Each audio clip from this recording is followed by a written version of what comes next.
भजन संहिता 119 का 105। भजन संहिता 119 का 105। तेरा वचन मेरे पाँव के लिए दीपक और मेरे माँ के लिए उजाला है। आमीन। हालेलुया।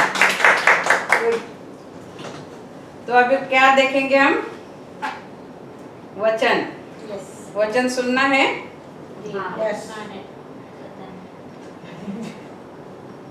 हाँ, नहीं सुनना है तो फिर बता के कुछ फायदा नहीं ना, इसलिए वचन अगर सुनने के लिए तैयार है तो ही बताओ ना। आपको सुनने का ही नहीं, आपको सुनने का नहीं और मैं बताते जाऊंगी तो उसका कोई मतलब ही नहीं होगा ना। आपको वचन सुनना है तो ही मैं बताना चाहूँ ना। जब चर्च में पाँव रखा है प्रभु के लिए तो जरूर सुनने के लिए आए हैं, तो सुनना ही है। आमीन। प्रभु के लिए पास आए हम। शाप को आशीष में कैसे बदलते हैं आज हम बाइबल के द्वारा देखेंगे। क्योंकि हम प्रभु में आते हैं तो शापित होते हैं ना, यानी कि सारे बुराइयों से, सारे यानी कि भले बुरे का ज्ञान ही नहीं होता है हमें कि हम क्या कर रहे हैं, भला कर रहे हैं कि बुरा कर रहे हैं, हमें पता ही नहीं चलता है। मगर हम प्रभु में आते हैं तभी हमें पता चलता है कि पाप क्या है और शाप क्या है, और शाप में से आशीर्वाद में हम कैसे जाएंगे। जैसे शाप कभी कभी पीढ़ी से भी आया हुआ होता है। देखो हम देखते हैं याकूब के बारे में। याकूब सब बोलेंगे इतना बड़ा याकूब था, परमेश्वर का सेवक, को शापित कैसे होगा? क्योंकि शापित वो हो सकता है क्योंकि अब्राहम ने भी झूठ बोला था एक बार। जो उसकी पत्नी सारा थी तो उसने अपने जो रिश्ता था उसके पत्नी के साथ, उसके बारे में एक बार उसने झूठ बोला था कि ये मेरी रिश्तेदार है बोल के, अपनी पत्नी है बोल के नहीं बोला था। तो वो झूठ अपने बाप दादा ने बोला था। वो झूठ का बीज याकूब के भी जीवन में आया था, और याकूब का नाम ही है जो झूठ बोलने वाला, झूठा बोलने वाला, यानी कि बातें बनाने वाला, ऐसा। तो झूठ का एक शाप उसके जीवन में बाप दादाओं की पीढ़ी से आया था, वो शाप उसके अंदर था। तो वो शाप में से हमें निकल के आशीर्वाद में हमें आने के लिए हमें क्या करना है? प्रभु के पास जाना है। जब हम प्रभु के पास जाते हैं तभी प्रभु हमें वो शाप से निकाल देता है। तो अब हम प्रार्थना करते हैं। Hallelujah, hallelujah, hallelujah. धन्यवाद, धन्यवाद, धन्यवाद, धन्यवाद, धन्यवाद प्रभेश। इस सुंदर समय के लिए मैं आपको धन्यवाद देती हूँ प्रभेश। आपने मुझे यहाँ पे वचन बताने के लिए खड़ा किया, इसलिए धन्यवाद प्रभेश। इस वचन को प्रभेश मैं आपके हाथ में देती हूँ। आपने मगर आप मेरे द्वारा बोला, मैं नहीं मगर आप मेरे द्वारा बोला प्रभेश। सच में प्रभेश आपके पवित्र आत्मा को प्रभेश में आमंत्रित करती हूँ प्रभेश। पवित्र आत्मा आप आओ, मुझे सहायता करो, मदद करो और मार्गदर्शन करो। मैं अपने आप में कुछ नहीं है प्रभेश, सब कुछ आप है प्रभेश। आप मुझे मार्गदर्शन करो। इस वचन को बताने के लिए आप मुझे सहायता करो। इस वचन को प्रभेश सचमुच आप बताओ प्रभु, आपके द्वारा ही हो प्रभेश। इस वचन को आशीषित करो, और इस वचन को सिर्फ हम सुनने वाले नहीं बकर इस वचन के मुताबिक चलने वाले तो हमें बना प्रभेश।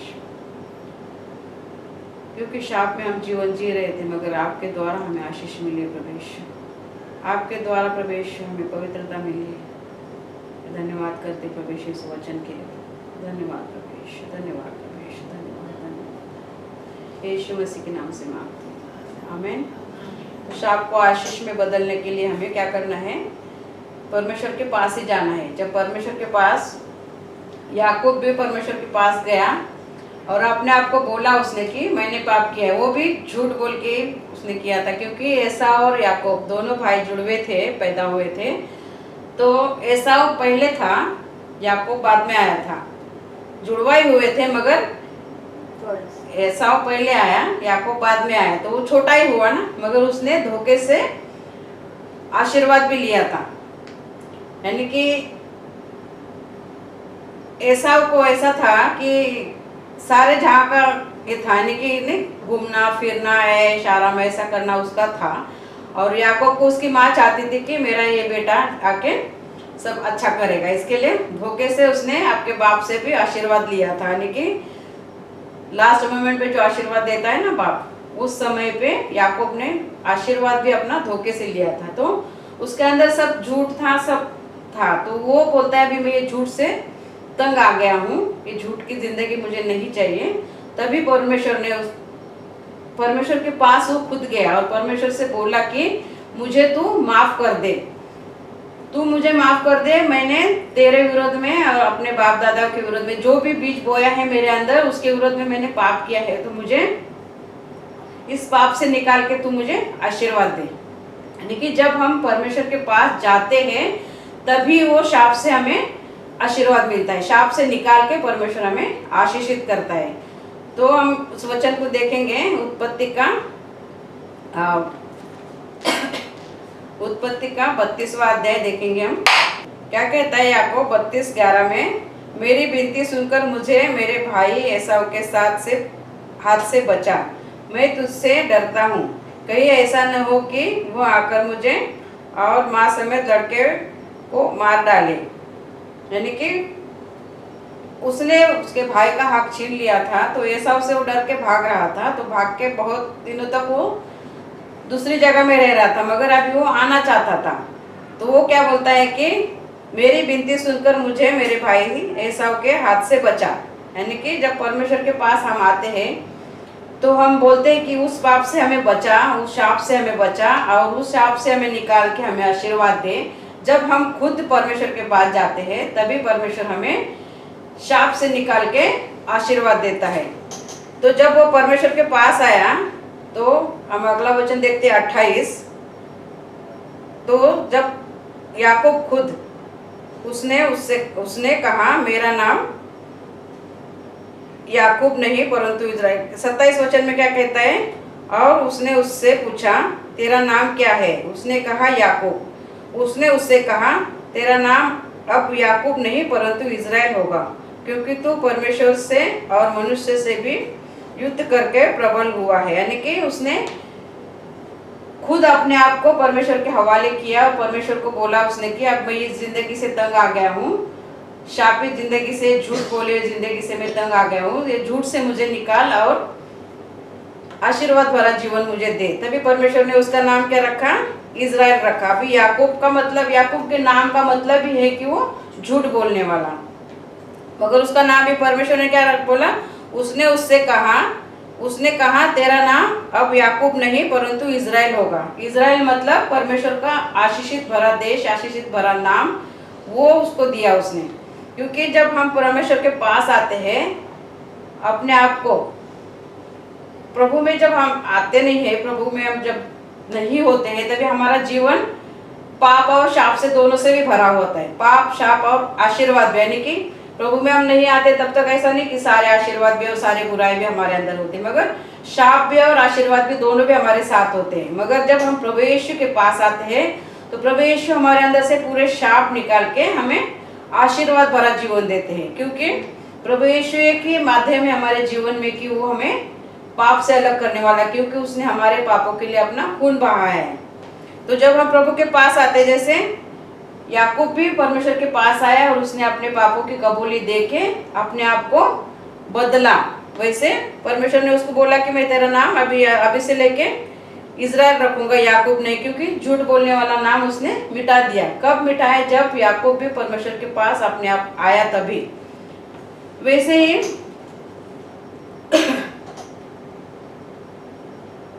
जब हम परमेश्वर के पास आते हैं, यानी कि जैसे शाप होता है वैसे ही आशीष भी होते हैं। शाप आते कैसे है, जब हम हमारे आत्मिक दरवाजे खुले रखते हैं, यानी कि हम अभी प्रभु में है फिर भी कहीं ना कहीं हम चूकते हैं, कहीं ना कहीं गलत होते हैं। इंसान कभी भी 100% परफेक्ट होता ही नहीं। 100% परफेक्ट होता तो परमेश्वर होता। तो हम हमारे दरवाजे कभी ना कभी कोई ना कोई बात के लिए खुले रखते हैं, तो शैतान हमारे अंदर आ ही जाता है। इसलिए हमें वो सब आशीषों से अलग करता है। तो हमें शाप से अलग होकर आशीर्वाद भरा जीवन जीना है, तो अपने आप को परमेश्वर के हवाले करना है।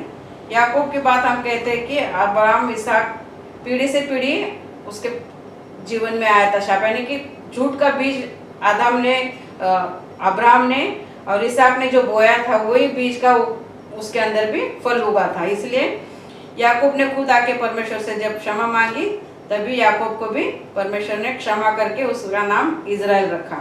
तो हर एक शाप से हमें भी निकलना है, तो परमेश्वर हमें निकालना चाहेगा जब हम उसके पास जाएंगे तभी।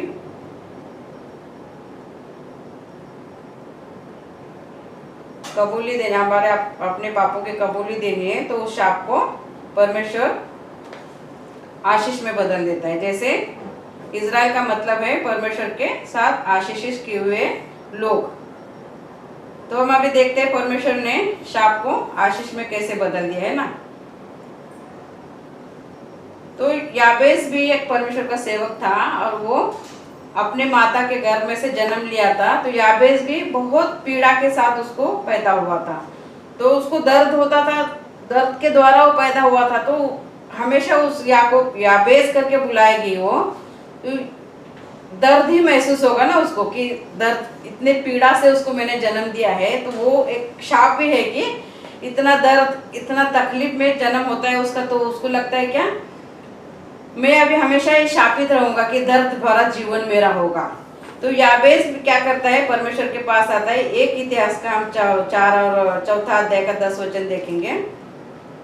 याबेस ने इजराइल के परमेश्वर को यह कहकर पुकारा, भला होता कि तू मुझे सचमुच आशीष देता और मेरा देश बढ़ाता और तेरा हाथ मेरे साथ रहता और तू मुझे बुराई से ऐसे बचा रखता कि मैं उससे पीड़ित न होता। और जो देश उसने कुछ मांगा वो परमेश्वर ने उसे दे दिया, यानी कि जो कुछ उसने मांगा वो परमेश्वर ने उसे दे दिया। कब? जब उसने खुद मांगा तब। वैसे ही जो भी हम, जब तक हम प्रभु से मांगते नहीं है तब तक हमें वो परमेश्वर देता नहीं, यानी कि कुछ ना कुछ गलती हमारे से हो ही जाती है ना। कोई भी चाहे तो भी हमें कभी भी शाप दे सकता है, कभी भी बुरा बोल सकता है, मगर वो शाप हमारे ऊपर नहीं आएगा क्योंकि परमेश्वर ने हमें वो शाप से अलग किया है। तो जब भी हमारे अंदर से, यानी कि कुछ भी दुख हो, तकलीफ हो, कुछ भी बुराई हो, तो हमें क्या करना है, परमेश्वर के पास जाना है। अपने आप को हमें कबूल करना है कि मेरे हाथ से ऐसे पाप हुए हैं, मेरे हाथ से ऐसे बुराइयां हुई है।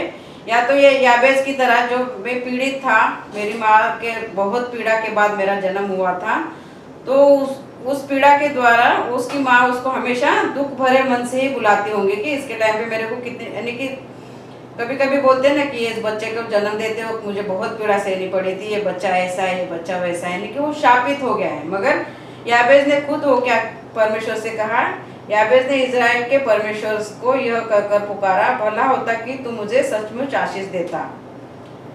तो बाद में लिखा है, और जो कुछ उसने मांगा वो परमेश्वर ने उसे दे दिया। तो जब हम जो कुछ हमें चाहिए वो हम परमेश्वर से मांगते हैं तो परमेश्वर हमें सचमुच देता है, क्योंकि उसके पास ही सब कुछ है और उसके द्वारा ही सब कुछ है। तो हमें शाप में से, शाप को आशीर्वाद में हम कैसे बदलेंगे, तो परमेश्वर के पास जाने से हमारे जीवन से शाप निकल जाएंगे और परमेश्वर के द्वारा हम आशीषित होंगे। तो नेहम्याह का 13वां अध्याय और 2 वचन हम देखेंगे। क्योंकि जब याकूब परमेश्वर के पास गया तो परमेश्वर ने उसका नाम बदल के उसको आशीषित भरा नाम दे दिया। याबेस ने भी अपने आप को परमेश्वर के हाथ में दे दिया और बोला उस शाप को तोड़ दे, तो उसने वो दुख भरा, दर्द भरा शाप भी तोड़ के उसको आशीषित भरा जीवन दिया। और नेहम्याह की किताब में हम देखते हैं कि बालाम और बालक था। तो बालाम जो है, बिलाम, वो एक इजरायली था। और क्या कहता है परमेश्वर का वचन, उस वचन में देखेंगे, क्योंकि उन्होंने अन्न जल लेकर इजरायलियों से भेंट नहीं की, वरन बिलाम को उन्हें शाप देने के लिए दक्षिणा देकर बुलाया था, तो भी हमारे परमेश्वर ने उस शाप को आशीष में बदल दिया। तो एक बिलाम नाम का व्यक्ति था, उसको दक्षिणा देके इजरायली लोगों को शाप देने के लिए भेजा था, मगर उसको वो शाप नहीं दे रहा था, आशीष ही दे रहा था। क्योंकि और उसको बहुत मार रहे थे भी, मार पीट रहे थे, फिर भी उसके मुंह से आशीर्वाद ही निकल रही थी। तो उसने क्या बोला कि जो देश परमेश्वर ने आशीषित किया है उसको मैं कैसे शाप दूं। जो आशीषित भरा है व्यक्ति उसको कोई भी शाप नहीं दे सकता। यानी कि कोई भी हमारे ऊपर देखो, अभी मैं तो आशीषित हूँ, है ना, जो भी मैंने पाप किया, अभी जैसे याकूब ने अपने पापों की क्षमा मांगी, परमेश्वर ने उसको क्षमा कर दिया। अब मैं भी कुछ पाप करूं, मैंने इस पाप की मेरी क्षमा कभी से मांग चुकी हूँ और परमेश्वर ने मुझे माफ भी कर दिया है। मगर कोई लोग मुझे आके दोष लगाएंगे, नहीं इसने तो ऐसा किया है, इसने तो ऐसा किया है। और कोई लोग आके मुझे बोलते हैं ना, तू कैसे चुप रही, तेरे को तो ऐसा ऐसा बोला गया, तेरे को तो ऐसा ऐसा कहा गया। मगर मैं बोलती हूँ कि जो कुछ भी मेरे लिए कोई बोलेगा या मैं किसी के लिए बोलूंगी तो वो मेरा लेखा जोखा परमेश्वर देखेगा। तो हमें हरदम परमेश्वर के पास ही जाना है, क्योंकि हम आशीषित भरे लोग हैं। क्योंकि परमेश्वर ने, प्रभु यीशु मसीह ने हमारे लिए जान दी है और हमारे लिए अपना खून बहा है, और वो खून के द्वारा हम पवित्र होके आशीषित भरे जीवन में हम जी रहे हैं। तो लोग कितने भी हमें हमारे ऊपर बुराई बोले या कुछ भी बोले, हमें लगेगी नहीं, क्योंकि सच या झूठ जानने वाला वो परमेश्वर है। तो हमें क्या कहता है, क्योंकि उन्होंने अन्न जल लेकर इस्राएलियों से भेंट नहीं की, वरन बिलाम को उन्हें शाप देने के लिए दक्षिणा देकर बुलवाया था, तो भी हमारे परमेश्वर ने उसको आशीष में बदल दिया। यह व्यवस्था सुनकर उन्होंने इजराइल से मिली जुली भीड़ को अलग अलग करके कर दिया। ये अलग वचन है। मगर जो परमेश्वर ने आशीषित भरा देश हमें दिया है, आशीषित भरा जीवन हमें दिया है, तो लोग उसको कैसे शाप में बदलेंगे, क्योंकि हम आशीषों से भरे हुए लोग हैं। तो प्रेरितों के काम हम देखेंगे वचन 16वां अध्याय का 31 वचन। क्योंकि जब हम प्रभु में आते हैं तो परमेश्वर ने कहा है कि तुम और तुम्हारा घराना उद्धार पाएगा। तो परमेश्वर के द्वारा, प्रभु यीशु मसीह के द्वारा जब हम उद्धार पाते हैं तो हमारे विरोध में कौन हो सकता है? कोई भी नहीं हो सकता है, क्योंकि आशीषित भरा जीवन जो हमें देता है परमेश्वर, तो वो कोई भी छीन नहीं सकता है। तो आशीष हमारे जीवन में है, शाप हमारे अंदर से निकल गए हैं, तो हमारे विरोध में कौन होगा? प्रेरितों के काम 16 का 31 हम देखेंगे। उन्होंने कहा, प्रभु यीशु मसीह पर विश्वास कर तो तू और तेरा घराना उद्धार पाएगा। क्या कहता है परमेश्वर का वचन? अभी शाप से हमें आशीर्वाद में जाना है, तो कैसे जाएंगे? हम अपने आप को प्रभु के हवाले करेंगे, प्रभु यीशु के पवित्र लहू के द्वारा हम आशीर्वादित होंगे। तो कहता है परमेश्वर का वचन कि उन्होंने कहा, प्रभु यीशु मसीह पर विश्वास कर तो तू और तेरा घराना उद्धार पाएगा। तो हमें उद्धार पाने के लिए परमेश्वर का एक रास्ता है, परमेश्वर का आशीष है, परमेश्वर हमारे साथ है, उसने हमारे लिए लहू बहाया है। तो हमें परमेश्वर पर विश्वास करके ही हमें आगे चलना है। भले हमें कोई कुछ कहे, कोई कुछ बोले, कुछ भी बोले, हमें उसका बुरा नहीं मानना है, क्योंकि परमेश्वर ने हमें आशीष दिया है, परमेश्वर ने हमें वो पाप से निकाला भी है। तो लोग कोई भी कुछ बोले, हमें उससे डरना नहीं है, घबराना नहीं है, क्योंकि लोग हमें दिए ही है कि वो हमारे विरोध में कुछ ना कुछ करते रहे हमेशा। तो हमें उसका कुछ भी डरना नहीं है। तो हम गिनती का 23वां अध्याय और 8वां वचन देखेंगे। उससे पहले हम इफिसियों का 1 अध्याय और 3 वचन देखेंगे। क्योंकि परमेश्वर ने हमें आशीष किया है, तो हमारे विरोध में कौन हो सकता है? कितने भी लोग होंगे, फिर भी हमें घबराना नहीं है, क्योंकि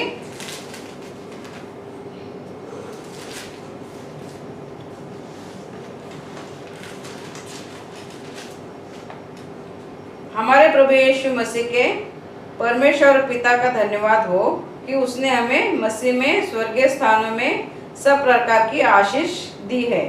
यानी कि प्रभु में जब हम आते हैं तो सब आशीषें उसने हमें दी है। तो हमारे विरुद्ध में शाप देने वाला, हमें भला बुरा कहने वाला कौन है? क्योंकि हमें तो पता है, हमें मार्ग पता है कि अगर हम गलती भी करते हैं तो प्रभु यीशु मसीह के लहू के द्वारा हम पवित्र हो जाते हैं।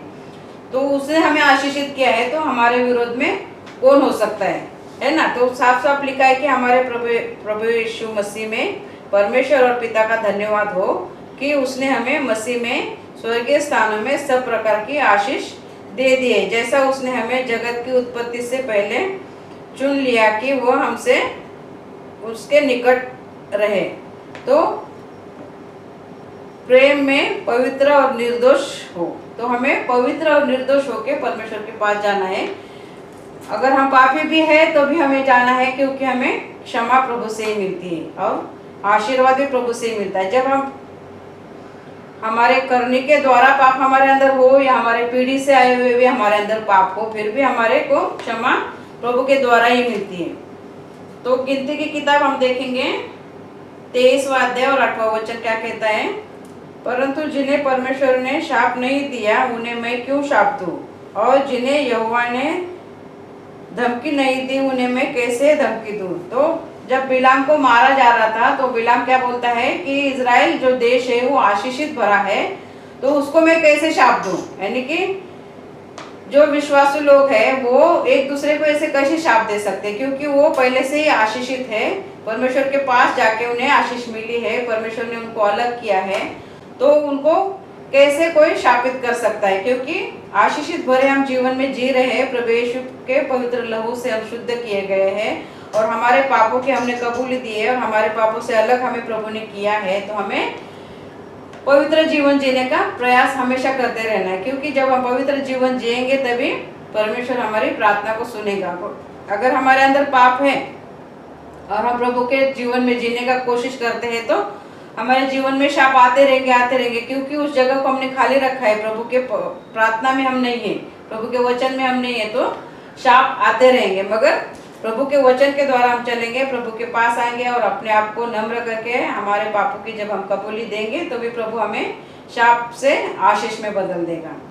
तो हमें हमेशा प्रभु के वचन के द्वारा ही चलना है, क्योंकि वचन साफ साफ कहता है कि परंतु जिन्हें परमेश्वर ने शाप नहीं दिया उन्हें मैं कैसे शाप दूं। तो परमेश्वर हमें आशीर्वाद देना चाहता है, तो मनुष्य हमें कितना भी शाप दे, कितना भी बुरा भला कहे, मगर कुछ फर्क नहीं पड़ने वाला है, क्योंकि हमने जो भी गलतियां की है हमने परमेश्वर के सामने जाके परमेश्वर से सामना करके हमारे पापों की हमने कबूली दी है। तो एक स्टोरी में ऐसा बताऊंगी कि एक धर्मी व्यक्ति था, पैसे वाला था, वो धर्मी व्यक्ति था और उसको यानी कि कोई अच्छा होता है तो उसके ऊपर जलने वाले भी तो कोई ना कोई होते हैं ना।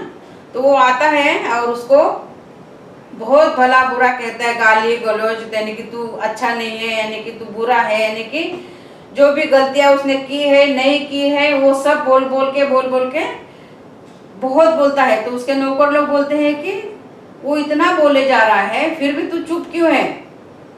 तो बोलता है हम लोग उसके कुछ करें क्या। वो बोलते हैं नहीं वो बोले जा रहा है ना, तुम लोग चुप रहो, बाद में मैं देखूंगा। फिर वो बोल बोल के चला जाता है। फिर उसके नौकर लोग आके बोलते हैं तू पागल तो नहीं है, वो इतना बोले जा रहा है, उतना गाली दे के जा रहा है, उतना लांछन लगा रहा है तेरे ऊपर, तो क्यों कुछ बोलता क्यों नहीं, तू कुछ बोला क्यों नहीं, हम बोल रहे थे तो हमें भी बोलने नहीं दिया, क्यों ऐसा। तो बोलते हैं अगर वो कुछ बड़ा सा गिफ्ट लेके आता और मुझे देता तो मैं ले लेता, अगर उसने जो गालियां मेरे को दी है, भला बुरा मुझे कहा है, अगर उसने गिफ्ट लाता, अगर वो मैं गिफ्ट नहीं लेता तो वो गिफ्ट जाके अपने घर में बांटता ना सबको। वो गिफ्ट मैंने समझ ले नहीं लिया, अगर वो मुझे गालियां देने आया है, वो मुझे भला बुरा कहा है, वो मेरे पे लालचन लगा रहा है, अगर वो उसकी गालियां मैंने ली ही नहीं तो वो जाके वो गिफ्ट अपने परिवार में ही बांटेगा ना।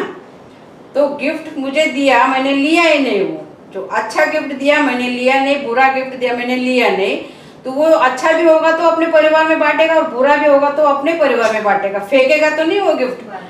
तो ऐसे समझ लो कि उसने मुझे गालियां दी है, मैंने ली नहीं, उसने मुझे भला बुरा कहा है, मुझे जो नहीं वो कहा है, मैंने अगर वो लिया ही नहीं तो मुझे लगेगा कैसे। और वो अपने साथ में लेके गया है तो वो जो मुझे बोला है वो अपने अपने परिवार में उसने दे दिया है, ऐसे समझ लो। इसीलिए जो कुछ हमें कुछ बुरा बोलता है तो हमें लेना नहीं है वो, क्योंकि हमारा संबंध परमेश्वर से है। हमने बोला भी है तो उसकी क्षमा हमने प्रभु से मांगी है और उसने हमें क्षमा कर दिया, मगर सामने वाला जब हमें बोलता है तो उसको हमें लेना ही नहीं है। नहीं लेंगे तो वो जो भी हमें देने आया था वो अपने परिवार में ही बांटेगा वो, और वो जो शाप हो तो वो परिवार में बांटेगा, जो हमें आशीर्वाद देने आया है वो भी अपने परिवार में बांटेगा। तो जो भी भला बुरा हमें कुछ कहता है तो हमें दिल पे नहीं लेना है, क्योंकि आशीष उसने परमेश्वर ने हमें दिया है। तो परंतु जिन्हें परमेश्वर ने शाप नहीं दिया उन्हें मैं कैसे शाप दूं, है ना।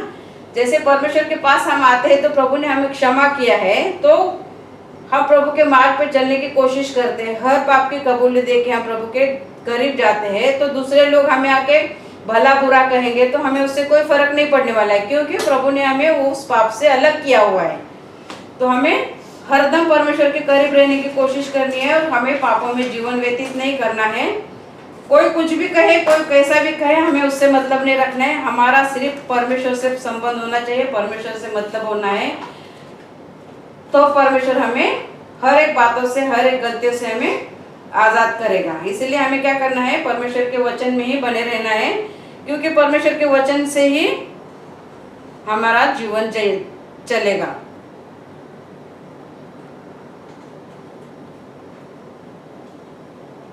तो जो भी परमेश्वर के द्वारा हमें मिलता है आशीर्वाद, तो हमें लेना है। अगर हम शापित है तो हमें उस शाप की, उस पाप की हमें परमेश्वर के पास हमें कबूली देनी है कि प्रभु ये पाप को मैंने किया है, ये पाप को मेरे अंदर से तू निकाल और तेरा आशीष मुझे दे।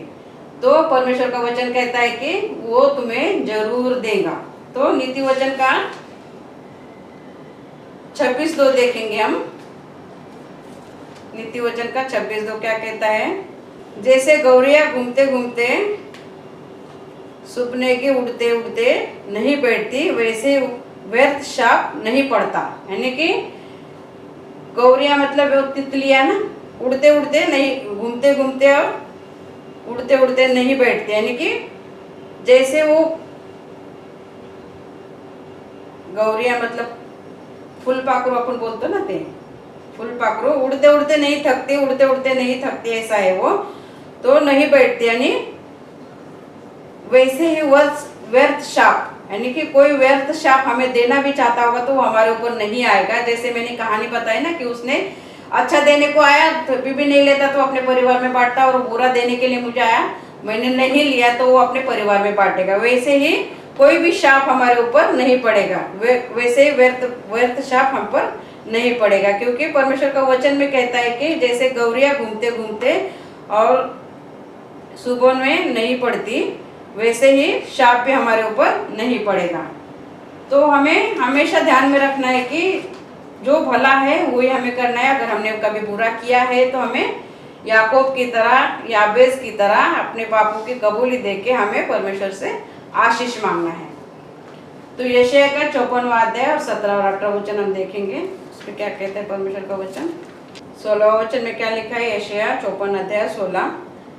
सुन, एक लोहार कोयले की आग धोकर उसके लिए हथियार बनाता है, वह मेरा सृजा हुआ है, उजाड़ने के लिए भी मेरी ओर से नाश करने वाला सजा गया है।